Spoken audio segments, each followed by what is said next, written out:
Hi, everyone. I'm Christy Matino, reporter with the Washington Examiner. We're joined here today by Congressman Byron Donalds. Thank you so much for sitting down with us this morning. Of course. Good to be with you. All right. So we're just going to jump right in here to the investigation into cocaine found in the White House. You were just at a briefing with the Secret Service.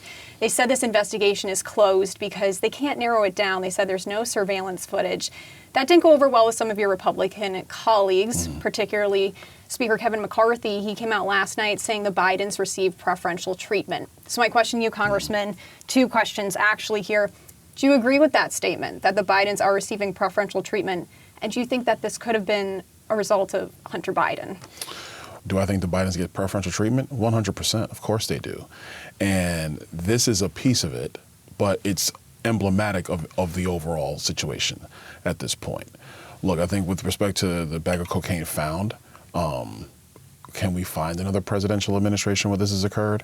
And then the other piece of this is, and let's call it what it is, if this was the Trump administration, if this was the Bush administration, it would be wall-to-wall coverage in the press, not oh, there's nothing to see here, let's move on. And there would be public pressure from media for Secret Service and FBI to continue these investigations ad nauseum. What we're already seeing is everybody's like, nothing to see here, let's move on, next story. So that's part of the preferential treatment.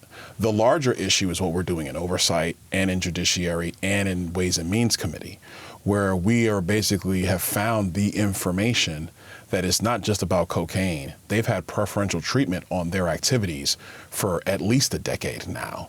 And it really is problematic for our country because Joe Biden is president. And because of his ability and his power from his position, is he compromised because of the business dealing of his family? It's a serious question. I believe he is compromised. I think the decision-making is compromised because of the pay-for-play influence peddling scheme that they've been engaged in for many years. Moving on to the FBI Director Christopher Wray, he testified in front of the House Judiciary Committee on Wednesday. With all the controversy going on with the FBI recently, would you be in favor of defunding a portion of the agency? Yeah, I would. And actually, I think what we really have to start looking at is the political layer of the FBI, of the Department of Justice, and also at the IRS. One thing that's becoming very clear is that they pick and choose how hard they want to investigate and when they choose to just let things go. And it's falling on political lines, and that's not good for our country. Something that may have surprised some people is your congressman from Florida. You chose to endorse former President Donald Trump over Governor Ron DeSantis. What was your reasoning or reasons behind doing that? Well, I think first and foremost, Donald Trump's done the job. And that's not in any way disrespectful to Ron DeSantis. He's been a very good governor for our state. And I appreciate all he's done for Florida, especially in my district after Hurricane Ian. I do. But what we're talking about now is being able to step into the office day one and get our country back on track. And let's be very clear, the step from governor to president is a step. Donald Trump is on the board. He's here. He's done this job. He did an exemplary job when he was president of the United States. And I know that people might say, well, how could you say it was an excellent job? What about all the drama, all the circus? Well, half of that's media creations anyway, when you start to dig into the data and dig into the facts. Also considering that now what we know from the Durham report, his administration was under heavy investigation over false allegations trumped up by Hillary Clinton. So he didn't even had an opportunity to run his administration without just the weight of all these crazy investigations that were going on. And he still did a tremendous job. I think number two, from a foreign policy perspective, Donald Trump can walk into the room with Xi Jinping, with Vladimir Putin, with Vladimir Zelensky, and other leaders around the world on day one and start to make some serious foreign policy changes and decisions so that the world can be in a much better place.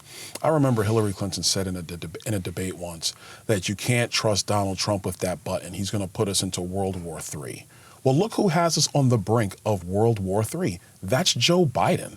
The world was actually in a much safer and a much more peaceful place with Donald Trump as president of the United States.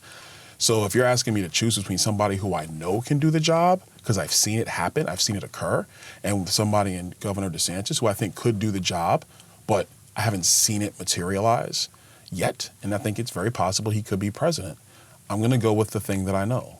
And I think Donald Trump is the man for the job at this time to get our country on firm footing And then what happens after that? Politics will dictate that in the future.